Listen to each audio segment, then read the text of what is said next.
Today I am also announcing that as part of our tax cuts, we will make interest on car loans fully deductible. Woo! Wow.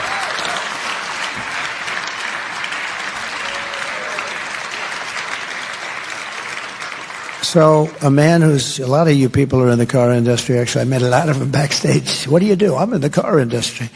But a lot of them, and I told him about it, he's a very knowledgeable person. He said, here's a guy, he's done it all his life. He's sitting right over there, I don't want to embarrass him.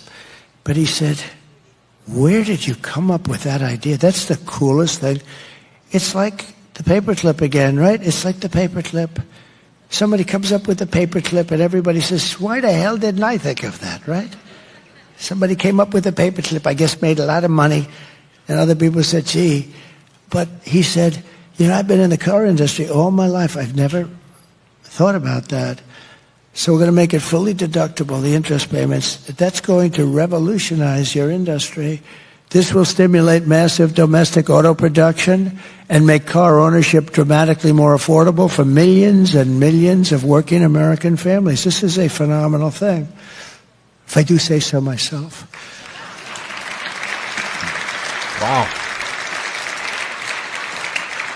Who likes that idea? Isn't that great?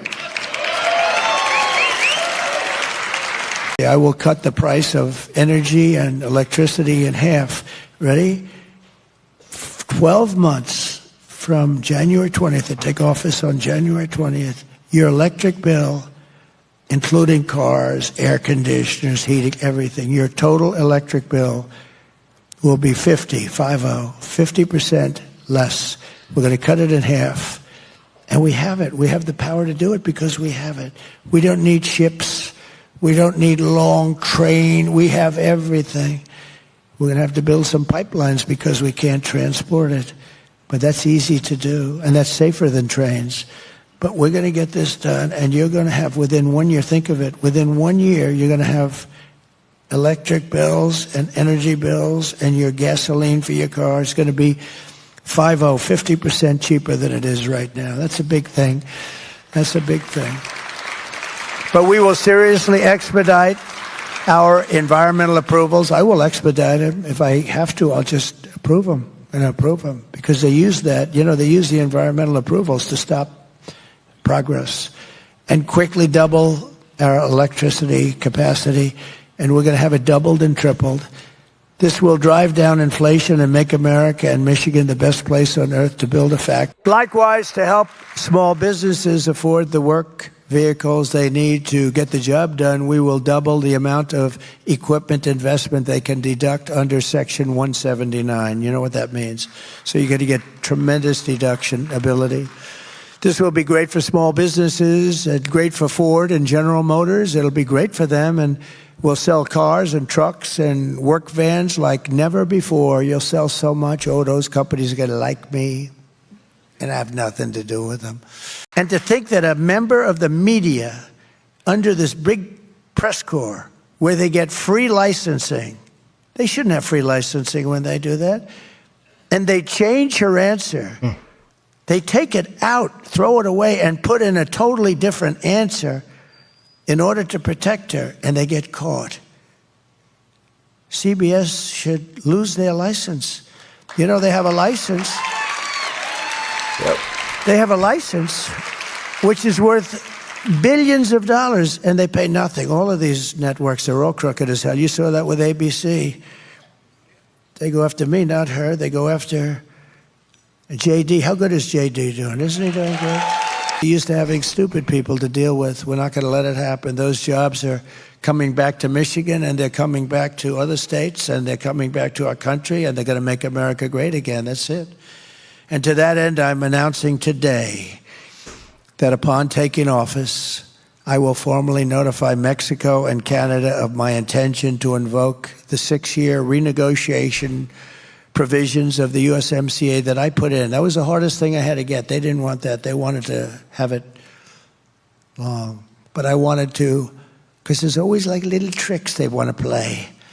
I said, nope, I want to be able to renegotiate in 6 years, otherwise we're not making the deal. And I got it, and it's coming due very soon. Oh, I'm going to have a lot of fun. and that'll address these concerns. And it'll also seek strong new protections against transshipment so that China and other countries cannot smuggle their products and auto parts into the United States tax-free through Mexico, to the detriment of our workers and our supply chains. They smuggle this stuff in. They don't pay anything. We're going to have very strong language on that. It's not hard once you know about it, but no politician knows about it. You know, and when they signed the NAFTA deal, there were some mistakes made, typos, like typos. There were mistakes made, and they were going to take care of it the following day. 30 years later, they said, whatever happened? Like mistakes like on the numbers, you know, which were always against us. We have such fake news. I mean, I've had a recent thing where, as an example, an Obama disciple named Peter Baker, he writes for the failing New York Times, he wrote a piece about me. And just one of the many things he said that was wrong, but he said that I would go around saying that I was honored here years ago as the man of the year or whatever. And I talked about how your car industry, this was long before, many years before I ran for president, maybe 18, 20 years ago. And he made the statement that that never took place, that honor never took place. I was never honored here, which was quite insulting, actually. I didn't remember the specifics of it. It was 18 or 20 years ago. But he said it never took place. Very much like Kamala. She said she worked at McDonald's, and she didn't. And I didn't want to get into that. So what I did is I asked my people, you got to find it. When? It was like 19 years, 17. It was a long time. But I was honored. And guess what? They found it. I was.